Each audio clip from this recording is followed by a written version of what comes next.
नूतनच्या मृत्यूला फुटले फाटे, आश्रमशाळा एरंडी संशयाच्या भोवऱ्यात, न्यायाची मागणी, पालकाने नोंदवली तक्रार. नमस्कार, मी Jayashree Sonawane, blue storm TV news मध्ये आपले सर्वांचं स्वागत आहे आणि ही बातमी आहे गोंदिया जिल्हा प्रतिनिधी दिगंबर नंदेश्वर यांच्याकडून. गोंदिया जिल्ह्यातील अर्जुनी मोरगाव तालुक्यातील मालिनीताई सुखदेवजी दहिवले आदिवासी आश्रमशाळा एरंडी बाराभाटी येथे शिक्षण घेत असलेल्या नूतन नीताराम मडावी वर्ग 5वा वय 11 वर्ष परसटोला केशोरी या आदिवासी विद्यार्थिनीच्या हृदयद्रावक मृत्यूच्या घटनेमुळे संस्थापकांची झोप उडाली असून घडलेले प्रकरण दाबण्यासाठी राजकीय समाजकंटकांकडून व संस्थापकांकडून मृतकाच्या पालकावर दबाव टाकण्याचा प्रयत्न सुरू असल्यामुळे पालकांच्या मनात व नागरिकांमध्ये संशयाची भावना निर्माण झाल्याने वातावरण तापले आहे. संशयाच्या घेरावामुळे पालक नीताराम मडावी व त्यांची पत्नी मुलीच्या न्यायासाठी पोलीस स्टेशन केशोरी येथे धाव घेऊन मालिनीताई सुखदेव दहिवले आश्रमशाळा एरंडी बाराभाटी येथील दोषींविरुद्ध कारवाई करण्यासाठी व चौकशीच्या मागणीसाठी तक्रार नोंदविली आहे. चौकशी दरम्यान न्याय न मिळाल्यास आदिवासी मुलीवर व समाजावर होणारे अन्याय अत्याचाराचा अंत करण्यासाठी आंदोलन करून रस्त्यावर उतरण्याचा इशारा सुद्धा देण्यात आला. अशाच काही नवीन बातम्यांच्या अपडेटसाठी आपण पाहत रहा ब्लू स्टॉर्म टीव्ही न्यूज. जे परसटोला येथील नीताराम मडावी यांच्या मुलीचा जो मृत्यू पावली त्या प्रकरणाबद्दल ते नीताराम मडावी आणि त्यांचे समाज बांधव या ठिकाणी तक्रार नोंदविण्याकरिता आले आहेत. तरी आपण त्यांच्याकडून कशाबद्दल ती तक्रार नोंदवतात आणि काय प्रकरण आहे त्याबद्दल आपण त्यांची माहिती घेऊया. तुमच्या मुलीचं नाव काय? नूतन नीताराम मडावी. कोणत्या वर्गात शिकत होती? 5वी. 5व्या वर्गात. कुठल्या शाळेमध्ये? एरंडीच्या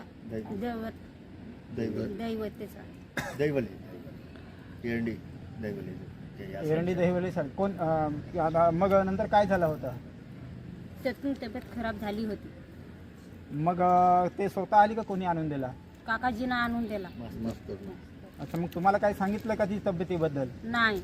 मग आता इथं तुम्ही पोलीस स्टेशनला जसं आले तक्रार नोंदवासाठी कशासाठी आले? तक्रार करायसाठी. मग कशाबद्दल तुम्हाला काय मागणी आहे त्याच्यात? माझ्या मुलीसाठी न्याय. न्याय म्हणजे तुम्हाला कसं काय वाटत आहे? म्हणजे मुलीची तब्येत खराब झाली तर तुम्हाला काय त्याच्याबद्दल संशय आहे काय? कसं काय आहे? त्याच्याबद्दल तुम्हाला न्याय मागणी आहे. हो. तर मग समजा तुम्हाला इथं जरी न्याय मिळाला नाही तर मग तुम्ही काय करणार आहात? आम्ही आंदोलन करू. अच्छा, तर तुम्हाला याच्यासाठी तुम्हाला कोणी असं तक्रार देण्यासाठी तुम्हाला कोणी तयार केलं का? तुम्हाला बर्डन दिलं का? नाही. आम्ही स्वतःच्या मनाने तुम्ही इथं आल्यात ना, स्वतःच्या मनाने तक्रार करत आहात. हो. मग हे तक्रार दिली नाही पाहिजे म्हणून कोणी बर्डन दिला का तुम्हाला? कोणी दबाव आला? तुमच्या घरी कोणी आले होते का? हो. कोण आले होते? काय नाव आहे? कोण आले होते? जोरान सांगा. दहिवले साहेब. अजून कोण आले होते? शिलाताई. पूर्ण नाव काय त्यांचं? शिलाताई उईके. अच्छा, तर काय म्हणाले ते? तक्रार करू नका, जाऊ द्या असे म्हटले. तक्रार करू नका, जाऊ द्या असे म्हणत होते. हो. मग तुम्ही काय म्हणाले? नाही, आम्ही सोडणार नाही. म्हणजे तुम्ही सोडणार नाही म्हणजे तुम्हाला ही तक्रार द्यायला नाही पाहिजे म्हणून तुमच्यावरती बर्डन आलं होतं. हो. तरी पण तुम्ही स्वतः इथं आले. हो. तुम्हाला कोणी भडकवलं का? कोणी काही असं तक्रार द्या की काही म्हणून? नाही. म्हणजे तुम्ही स्वतःहून इथं आले? आम्ही स्वतः येऊ. तुमचं नाव सांगा. माझं नाव आहे नीताराम मडावी. कुठं राहता? परसटोला. मग इथं कुठं आले पोलीस स्टेशनला? कसं? आम्हाला न्याय पाहिजे म्हणून आम्ही आलो. कशाचा न्याय पाहिजे? आमची मुलगी मरण पावली. कुठं मरण पावली? हे आपल्या आश्रमशाळा. कुठल्या? एरंडी आश्रमशाळा. कोणाची शाळा? दैवल्य. कोणत्या वर्गात शिकत होती? 5वीला. 5वीला. मग काय झालं होतं मुलीला? ते शाळेतच काहीतरी बिमार झाली आणि नंतर घरी सोडून गेला. पोरीला आम्हाला विचारला बी नाही. म्हणजे तुम्हाला सांगितलंच नाही का? सांगितलंच नाही. म्हणजे सोडून दिलं ना वापस गेले? हा, वापस गेलो. मग मुलीला काय झालं? मुलीला ताप आला 2 दिवसात. हां. राहिले मग दवाखान्यात गेला आरमोरीला. आरमोरीला नेलं? हा. तिथून मग रेफर केला का? हो रेफर. तिथून रेफर का आरमोरीला? मग दवाखान्यामध्ये भरती झाली का? दवाखान्यात भरती नाही झाली. गाडी घेण्यात केल्यानंतर इकडे बाहेर लास्ट म्हणजे जाता जाता दवाखान्याजवळ रस्त्यातच मरण पावली? हा, रस्त्यातच मला. मग आता तुम्ही इथं पोलीस स्टेशनला म्हणजे आता तुम्ही कोणती मागणी करत आहात? आमच्या पोरीला न्याय पाहिजे. कशाबद्दल? त्याच्याबद्दल कधी शाळेमध्ये शिकली आम्हाला नाही सांगल्याबद्दल पोरीला सोडून गेला, काही विचारलाही नाही. हां. त्याच्याबद्दल पोरगी 2 दिवसात कशी झाली. तुम्हाला त्याच्यामध्ये काही संशय आहे का? संशय आहे आम्हाला त्या शाळेबद्दल. कसं संशय वाटतं? घरी येऊन आम्हाला तुमच्या पाकिटमध्ये होती ना? धक्का टाकतो. अच्छा, तुम्हाला म्हणजे कंप्लेंट द्यायसाठी कोणी असं तुम्हाला समोर किंवा तुमच्यावर कोणी असं म्हणलं का तुम्ही रिपोर्ट द्या म्हणून? नाही, आम्ही आपण म्हणून मग रिपोर्ट दिला नाही पाहिजे म्हणून तुम्हाला कोणी बर्डन दिला का? तुमच्या तुम्हाला असं काय हे तक्रार नको नोंदवायची नाही म्हणून त्यांनी कोणी? शाळेतूनच संस्था